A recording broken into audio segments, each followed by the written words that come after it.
If you're missing one or even multiple teeth, you may have considered dental implants versus bridges for replacing those missing teeth. I'm Dr. Brett Nelson with Peak Dental Health in Broomfield, Colorado.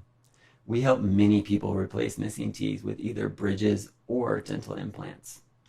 Dental implants are a great option to replace missing teeth because the adjacent teeth are not affected. A dental implant can replace a single or multiple teeth permanently, meaning that it's attached and you're not able to remove it on your own without affecting the neighboring teeth. You're able to floss and brush it just like normal.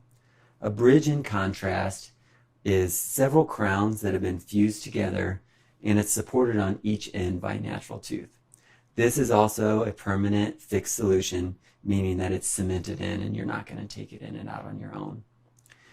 One thing that can happen with bridges is the teeth on each end, the support teeth, do have a higher incidence of fracture because of the increased load. Another thing that we do see at times with bridges are cavities that form on the support teeth because it's difficult to access those support teeth for hygiene.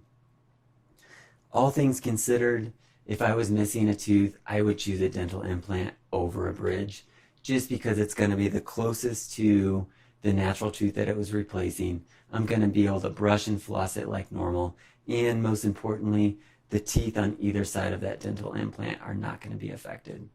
So if you're missing a tooth, we can definitely help you with that. Give us a call.